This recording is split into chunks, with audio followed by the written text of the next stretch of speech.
Nintze Oleaga, EH Bilduko udalgintza arduradunarekin, egunon? Egunon. Aipatuko ditugu, udalak herritarren lehen lerro administratibo gisa, Euskarak bizi duen auzian, EH Bildu gobernaturiko udalek zer hausnartzen dute eta zeintzuk dira egun, kezka nagusienak? Uste dut, kezka nagusia, gizarteak daukan kezka orokorra dela, ez? Euskara badago eta Jurrebasoren tesian hori defendatzen da. Inoizko baliabide gehien ditugu euskararen alde egiteko, inoizko administrazio gehienetan implementazio handiena izan liteke, baina benetan euskararen erabileran eta ezagutzan ere atzeraldi bat ematen ari da. Eta hori bada gure kezka nagusienetarikoa. Euskara badelako herri hau ezaugarritzen duena, herri hon identitatea ematen diona eta are gehiago. Herri hau bizi berritzen duen gure jatorrizko hizkuntza bera ere. Urte luzeetan administrazioan eman den erabilera gorantza joan den arren, momentu honetan ez erabilera bakarri baizik eta badaukagu oldarraldi judizial oso bat euskararen atzeraldi hori sustengatzen duena. Eta guk hori arduraz bizi dugu, ardura handiz, gure herriaren identitatearen zati handi bat galtzen ari delako horretan. Beraz, horretan ari gara lanean, uste dugu horrek ezinbestean eskatzen duela euskararen erabilera eta euskararen etorkizun oparoago bat bermatuko dion lege aldaketa bat, badabiltza legebiltzarrean lege tramitazio horretan, eta espero dezagun, prozesu horretatik, prozesu legegile horretatik, euskara bera sustengatu eta bermatuko duen marko normatibo bat irten dadila. Benetan hori da gure esperantza gainera, gehiengo zabal batekin uste dugu egin daitekela hori eta horretarako lan egingo dugu. Hain zuzen, oldarraldiaren bueltan, askotan epailek lehenesten dituzte lan eskubideak hizkuntza eskakizunen aurretik, ez dakit jakin nahi dugu ere, zuere abokatua zara, jakin nahi dugu, ea nola gertatzen den eta zer gertatzen den Euskal Autonomia Erkidegoko hizkuntza araubidearekin? Gaur egun esan dezakegu hizkuntza araubide hori orain dela 40 urte egin zena badela, eta beraz orain dela 40 urte zegoen marko normatiboari erantzuten dion araubide bat badela, ez?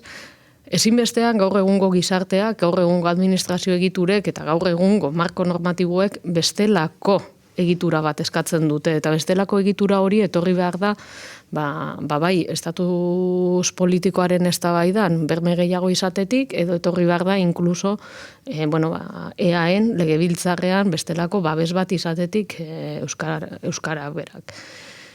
Ez hori bakarrik. Nik uste dut, eta hau zintzoki horrela dela uste dut, langileen eskubideak eta hizkuntza eskubideak ez daude inola kontrajarriak. Batak bestea elikatzen du, eta batak bestea aberastu egiten du. Eta uste dut hori dela zabaldu beharreko ikuspuntua. Hau da, inoiz ez dio kalterik egingo hizkuntza bat ezagutu eta hizkuntza bat erabiltzeari. Guztiz kontrakoa. Bai norbere lana, bai norbere bizitza, eta bai norbera bera ere aberastu egingo du, ez? Hori guztioi gertatzen zaigu hizkuntza bat ikasten dugunean. Hizkuntza ikasteaz gain, kultura bera ere zabaltzen dizulako, eta harremanak berak ere zabaltzen dizkizulako. Orduan, uste dut oso tranpatia dela langileen eskubideak eta hizkuntza eskubideak kontrajarriak direla defendatzea, guztiz kontrakoa.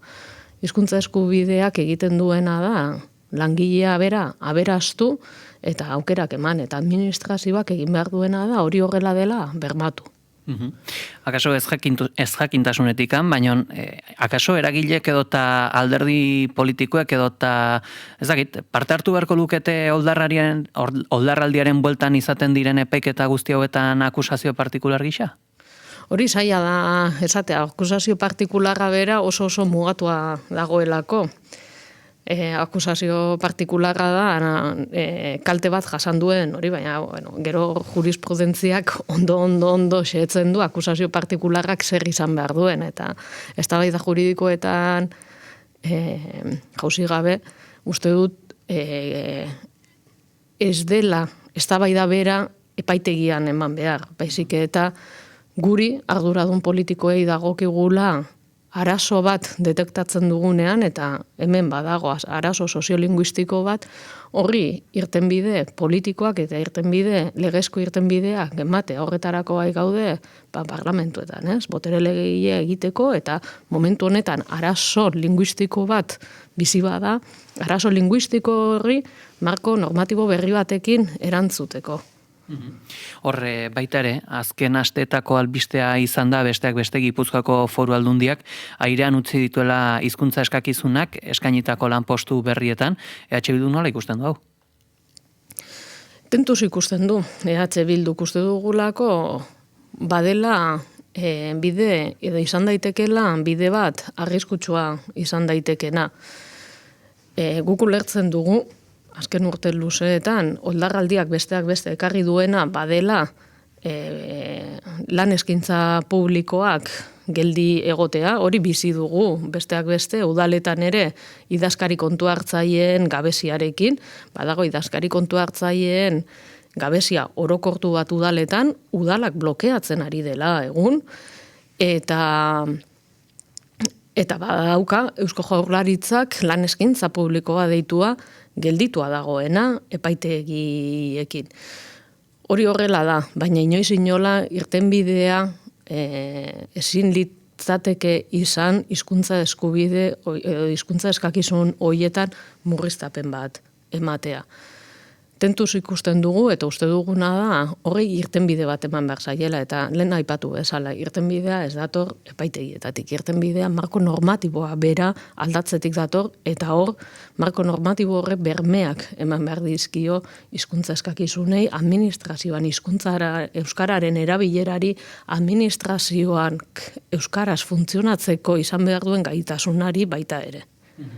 Akaso marko normatibo horren beharra bere alakoa da, bereziki kasu honetan Gipuzkoako Foru Aldundiaren lan eskaintza hauetan, agian arazoak etor daitezke epe luzera, pertsona bat lanean hasi, eta gero hizkuntza eskakizuna eskatuta gero, arazoak berriro, orain artean izan diren parekoak agian? Agian izan daiteke, horrela da, agian izan daiteke. Bestalde, une honetan ere baita udaletako langileen hitzarmena negoziazio betean daude, besteak beste, euskaraz hitz egin behar dute udal eta sindikatuek, bestelako alorretaz aparte, baina sindikatuek kexa adirazi dute azken bilera bertan bera gelditu delako, ez dakit zer gertatzen da udalen bueltan? Eudelen bueltan gertatzen direna da, badagoela kultura politiko bat edo funtzionamenduan gabezia handi bat. Udalitzeko negoziazio maila zabaltzeko alegin handia egin genuen, eta guztiok egin genuen alegin hori. Urte luzez, udalitz, 2007 negoziatu zenetik bertan bera egonda, sindikatuak eta udelen artean ez da egon inolako harremanik, eta egia da gu eudelen parte izatera sartu ginen 2017an parte hartzera eta 2019an jada bertan aktiboki egon ginen, eta beti saiatu izan gara harreman hori eraikitzen. Horren ondori izan da udalitzeko negoziazio maila eratu ahal izatea. Gertatzen dena da kontu bat, eta da argita garbi, gainera sindikatuek horrela dirazu zuten ostiraleko bileraren ondoren, sindikatuek lan egin dute, beraien plataformak aurkeztu dituzte, beraien proposamenak aurkeztu dituzte, baina eudelen aldetik ez dago proposamen bateratu bat. EH Bilduk sindikatuen plataforma horiekiko proposamena eta posizionamendua landu du. Ez hori bakarrik, EH Bilduk berak ere udalitzi bere helburu propioa jarri dizkio. Helburu propio horiek izan daitezke, zerbitzu sendoak, nik uste dut 3 premisatan laburbiltzen direla, batetik, zerbitzu publiko sendoak bermatzeko tresna izan behar da udalitz, bestetik bigarrenik udalitzek euskararen erabilera bermatu egin behar du udaletan edo tokiko entitateetan, eta azkenik udalitzek udalen egonkortasun rekursuetan, baliabideetan egonkortasuna eta egonkortasun ekonomikoa bermatu egin behar du. Guk hori kontuan hartuta, gure proposamen propioak ere egin ditugu, udalitzen. Gertatzen dena da, badagoela alderdi bat, Eusko Alderdi Jeltzaleak ez duela, ez da plataformekin posizionamentua azaldu, ez eta erabaki ere ez. Orduan, negoziazio mahai bat horrela aurrera eramatea oso zaila da. Horren ondorioz, ostiralean bertan bera gelditu zen bilera bat, eta pena handia da, ostiralerako lan asko egin zelako, eta besteak beste ostiralean erabakitzen edo negoziatzeko mahaira euskararen gaia eraman zelako. Hor, argi eta garbi, Bilduk badauka proposamen bat, legebiltzarrean aurkeztu dugun lege aldaketarekin bat egiten duena, PSek badauka beste proposamen bat, eta EAJak ez dauka inolako proposamenik. Orduan, hori izan da egoera maila bertan bera gelditu zen. Guk dei egiten diegu zintzoki, ahalik eta epe laburrenean posizionamendu bat erabaki dezaten gai guztiekiko, eta orduan saiatuko gara adostasun bat eramatera sindikatuen aurrera. Gure artean adostasunik ez badago, guk argi daukaguna da, guk gure posizioa eramango dugula, eta hori dela sindikatuekin eztabaidatuko duguna. Baina uste dugu bai dela gai oso garrantzitsu bat, batez ere, udal txikienei eragiten diena, eta beraz, helburua udalitz berri bat izatea izan behar dela. Eta horretarako arduraz jokatu behar dugula guztiok. Eta intzuzen, lortzeko behintzat horre sindikatuen aurrera, hau bakarrez joan beharko da, ezagit horretarako aurre ikusten da bilerarik, edo elkarlanikan, edo aire handea. Ez dugu zertan, eudelek hau bakarrez hitz egin. Hau da, sindikatuen aurrera, posizionamendu bateratuak eta elkarguneak izan ditzakegun puntu horietan, elkargune hori eraman beharko da sindikatuen aurrera, eta alegina egin beharko da, errazagoa izan da di negoziazio maila, baina ezinbestean argi dago adibidez euskararen gaian EH Bilduk eta PSek oso zaila izango dela elkargune bat izatea. Eta beraz, negoziazio maila eraman beharko du bakoitzak bere posizionamendua, baina ezinbestean bai sindikatu bakoitzak eta bai alderdi bakoitzak argi izan beharko du posizionamendua, mai horretan defendituko duen posizionamendua zein izango den. Eta etxeko lan hori egitea falta zaio, zehazki orain EAJari. Etxeko lan hori egiten duenean, saiatuko gara alderdien artean elkarguneak aurkitzen. Ez soilik EAJ, EH Bildu, PSrekin, baizik eta baita ere independienteen ordezkariekin. Badaudelako hiru lurralde hauetan hainbat udal independentea direnak eta horiek ere badaukatelako ordezkaritza eudelen barnean. Bestalde ere euskarari dagokionez azken aste hauetan ere zalantzan izan den figura ere bada Mikel Manzisidorrena, Ararteko berria, ez da euskalduna, zer egin daiteke egoera honen aurrean? Egoera honen aurrean EH Bilduk egin dezakeena bai izan da lanketa hori egin bestelako perfil bat izango zuen Ararteko bat adostu asmoz. EH Bilduk proposamena jarri ditu horre mai gainean, baina proposamen horiek ez dira onartuak izan, ez da eztabaidatzeko aukerarik eman ere.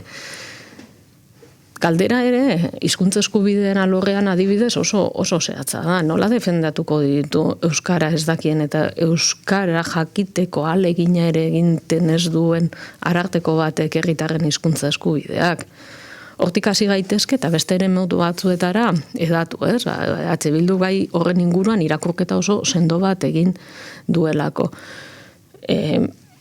Gai hori landu izan dugu publikoki ere, uste dugu Ararteko batek bestelako neutraltasun politiko bat izan beharko lukeela, eta kasu honetan ez dela hori bermatzen. Eta bazegokiola, kasu honetan bai EAJari eta bai PSeri, EH Bildurekin gutxienez bestelako adostasunerako ariketa bat egitea eta alternatibak aztertzea eta adostea. aipatu duzu baita ere, lege tramitazioa bidean dela Eusko Legebiltzarrean, jakine dugu, ea pixkat zer nolako unean dauden lan horiek, bilera betean, edota harremanik bada, edo zein dagoera? Egoera da, momentu honetan, bi lege ari direla, edo bi lege aldaketa tramitatzen ari direla, bi lege prozesu desberdinetan, eta horretarako legebiltzarrean ponentzia bat eratu dela. Eta ponentzia horretan batzorderatzeak edo agerraldiak emango direla. Euskal Herria Bilduk bereak proposatu ditu, arlo desberdinak ordezkatzen dituzten perfilak batzorderatzeko edo agerraldiak egiteko proposamena egin du, eta ikusiko dugu, bide honetan ere, elkargunerik posible ote den, batez ere, badaukagulako, edo izan beharko genukelako helburu amankomun bat, eta bada hori bitxe bera, ez? Euskararen erabilera eta euskararen susperraldi hori bermatzea herri honetan, eta batez ere, oldarraldiari arresi bat eraikitzea. Beste baita ere berriki Euskalgintzaren Kontseiluak aldarrikatu izan du, ezinbestekoak direla erabaki politikoak, hizkuntza politika anbiziotsuak eta sendoak, aipatu dugu legedia, hainbatetan elkarrizketa honetan, aldarrikapen honi nola erantzungo lioke EH Bilduk?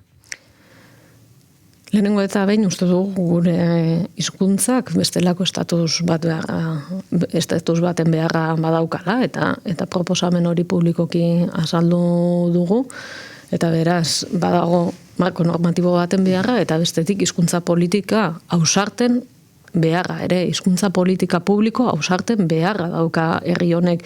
Udaletatik saiatzen ari gara, erreza ez den arren udalak baitira, egia da herritarrengatik gertuen dauden instituzioak edo erakundeak badirela, baina baita ere herri honetan baliabide gutxien eta txikienak diren